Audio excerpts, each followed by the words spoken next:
Hello friends, जय माता दी। आज का टॉपिक है सेवन सीज ऑफ कम्युनिकेशन। तो जो सेवन सीज ऑफ कम्युनिकेशन है वो इसलिए इसका नाम सेवन सीज है क्योंकि अ, जो यहाँ पे सेवन सीज हैं वो कम्युनिकेशन को इफ़ेक्टिव बनाते हैं।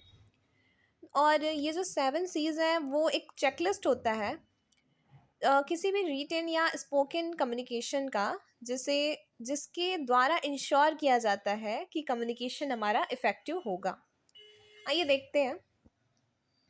The seven C's of communication are a list of principles for written and spoken communication to ensure that they are effective.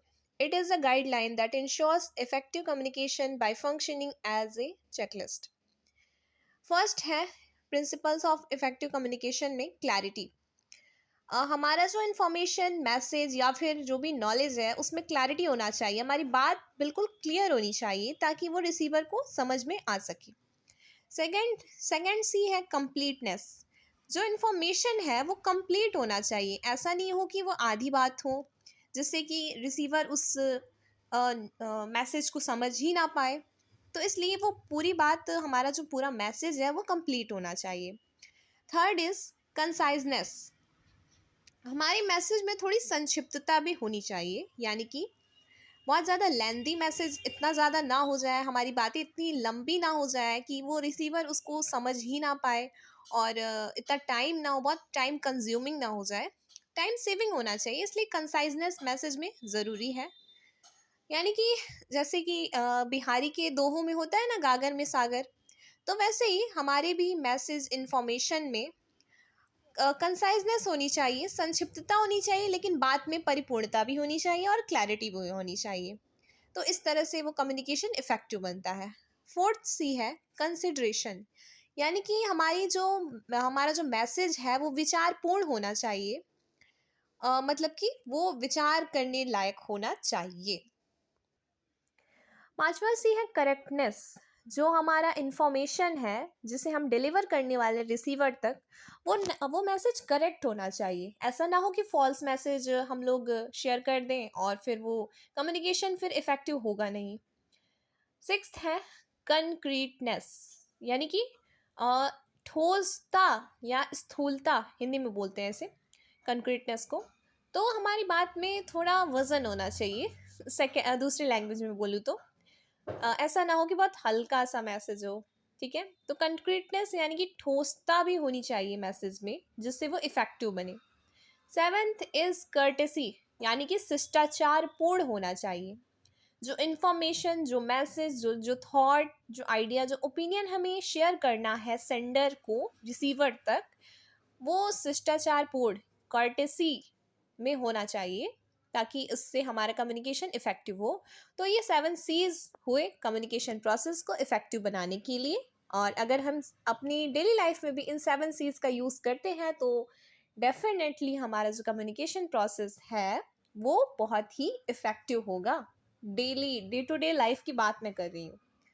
Okay, so next topic है बैरियर्स ऑफ कम्युनिकेशन। अब जैसे हमारी life में भी कुछ भी हम करें तो उसमें कुछ तो बैरियर्स आते ही हैं, कुछ बाधाएं तो आती ही हैं। कोई हमें, चाहे वो गोल अचीव करना हो, चाहे हम एक कोई भी काम, कुछ भी हम लोग करते हैं तो ज़रूर उसमें कुछ तो डिफ़िकल्टीज होती ही हैं। लेकिन एंड में अगर हम उन चीज़ों को अचीव कर लेते हैं, उन गोल्स को हम पा लेते हैं, तो बहुत सेटिस्फैक्शन होता है। लेकिन बाधाएं तो हर जगह होती हैं। तो अगर हमें इफ़ेक्टिवली कम्युनिकेट भी करना हो तो उसमें भी कुछ बैरियर्स तो आएंगी ही। आइए देखते हैं कि हमारे कम्युनिकेशन में क्या बैरियर्स होती हैं। हिंदी में इसे बोलते हैं संप्रेषण में बाधाएं। हाँ, तो देखते हैं। A communication barrier is anything that prevents us for receiving and understanding the message others use to convey their information, ideas and thoughts. ये एग्जाम पॉइंट ऑफ व्यू से इंपॉर्टेंट क्वेश्चन है काफ़ी। बैरियर्स ऑफ कम्युनिकेशन बहुत long questions में आते हैं, ये 20 marks में या 15 मार्क्स में आते हैं, तो इसे थोड़ा आप लोग ध्यान से पढ़िएगा। तो जो कम्युनिकेशन का जो बैरियर होता है वो कुछ भी हो सकता है जो कि हमारे मैसेज को रिसीवर तक जाने से रोकता हो, उसे समझने से रोकता हो। और हमारे जो आइडिया, इंफॉर्मेशन और थॉट्स हैं वो अगर सही तरीके से रिसीवर तक नहीं पहुंचते हैं तो वो इसमें जो भी रीजंस हुए वो सब बैरियर्स ऑफ कम्युनिकेशन में आएंगे। आइए देखते हैं कितने टाइप्स होते हैं इसके। First is physical barrier. This barrier comes because of noisy surroundings and distance of people. Physical barrier जो होता है वो इस वजह से आता है, जो जब भी हम दो लोगों में कभी बात होती है, करते हैं, हम लोग अपना कम्युनिकेशन स्टार्ट करते हैं, तो हमारे आसपास का जो सराउंडिंग्स है बहुत बारी बहुत नॉइस होता है, जिसकी वजह से सेंडर अपनी बात को पूरी तरह से कह नहीं पाता, या फिर जो सेंडर होता है अपनी बात को कहता है तो रिसीवर उसे ठीक तरह से समझ नहीं पाता, क्योंकि आसपास का माहौल वैसा नहीं होता, बहुत शोर शराबा हुआ तो भी ठीक है। एंड डिस्टेंस ऑफ पीपल, अगर रिसीवर और सेंडर के बीच में बहुत ज़्यादा डिस्टेंस हुआ, गैपिंग ज़्यादा हुआ, तो भी वो उसकी बात को सुन नहीं पाएगा, जिसकी वजह से वो समझ नहीं पाएगा, तो ये फिजिकली बैरियर में आते हैं। ठीक है। Second is semantic barriers. ठीक है। This barrier creates because of misunderstanding between sender and receiver. It is because of words and language problem also. So it is known as language barrier.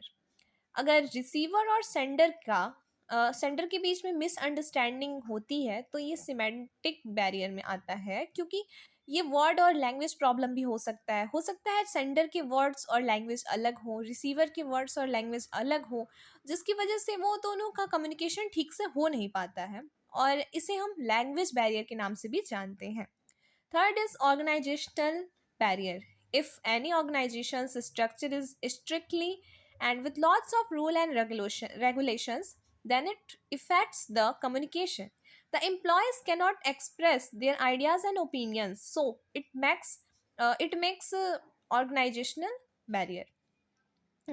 जो संगठनात्मक जो संरचना होती है, हिंदी में बोले तो, वो कई बारी बहुत ज़्यादा ठोस, बहुत स्ट्रिक्ट होता है वहाँ का माहौल, जिससे कि बहुत ज़्यादा रूल्स और रेगुलेशन की वजह से लोग ठीक से कम्युनिकेट नहीं कर पाते हैं, और एम्प्लॉयज़ जो है वो अपने आइडियाज़, ओपिनियंस को एक्सप्रेस नहीं कर पाते हैं, जिससे कि वो एक बैरियर हुआ।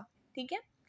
तो संगठनात्मक जो संरचना की वजह से, रूल रेगुलेशन की वजह से लोग अपनी पूरी बात को ना कह पाए, तो वो भी एक बैरियर ही हुआ ना। तो ये हुआ ऑर्गेनाइजेशनल बैरियर। नेक्स्ट, चौथा बैरियर हुआ psychological barrier. If a person is emotionally mature, then he can easily express his thoughts and point of views, but the person who can't control on the emotions, they cannot communicate properly to the other person. It is also called emotional barrier. हाँ, basically अगर emotional barriers उस तरह के barriers होते हैं जिसमें अगर इंसान मैच्योर है और अपने इमोशंस को कंट्रोल कर लेता है, अपनी बात को कह लेता है, तो ये बैरियर नहीं होगा। लेकिन अगर जो पर्सन है वो थोड़ा इमोशनल है और अपने इमोशन को कंट्रोल नहीं कर सकता वाइल ही वॉज टॉकिंग, तो इसलिए ये एक इमोशनल बैरियर में आ जाता है। कई बारी लोग, जो पर्सन होता है, अपनी बात को कहते कहते अगर वो इमोशनल बात हुआ तो वो रोने लग जाता है, या फिर अगर वो लाफिंग वाली बात हुई तो वो हंसने लग जाता है। तो इस तरीके से जो पर्सन है इमोशन को अगर कंट्रोल नहीं कर पाता है, तो बहुत ज़्यादा हंसने की वजह से भी वो अपनी बात को नहीं कह पाएगा। बहुत ज़्यादा परेशान हो, अगर वो रोने लग जाए, अगर वो गुस्से में हो, तो भी अपनी बात को नहीं कह पाएगा। तो इस तरह से ये साइकोलॉजिकल बैरियर्स होते हैं जो दो लोगों को कम्युनिकेट करने में एक बैरियर बन जाता है। इसे हम लोग इमोशनल बैरियर के नाम से भी जानते हैं। फिफ्थ है personal barrier. Personal barrier creates because of our mistake. ये हमारी खुद की गलतियों की वजह से ये बैरियर स्टार्ट होता है हमारे कम्युनिकेशन में। Sometimes we have lack of confidence in us. कभी कभी हमारे पास उतना कॉन्फिडेंस ही नहीं होता कि हम अपनी बात को कह पाएँ। Sometimes we have not sufficient time to listen the person properly, so lack of time and lack of trust towards the speaker. कभी कभी हमारे पास सफिशिएंट टाइम नहीं होता कि हम सामने वाली की बात को पूरी तरह से समझ पाएँ, प्रॉपरली अंडरस्टैंड कर लें। कभी कभी ट्रस्ट इशूज़ भी होते हैं, जिससे कि स्पीकर की बात को रिसीवर पूरी तरह से समझ नहीं पाता, मानता ही नहीं है। तो इस तरह से ये पर्सनल बैरियर्स में होते हैं, जिसमें हमारे पास lack of time, lack of trust and lack of confidence के इश्यूज होते हैं। तो इस तरह से बैरियर्स ऑफ कम्युनिकेशन में इस तरह से ये 5 मेन बैरियर्स आते हैं। ओके, आज के लिए इतना ही। Thank you so much.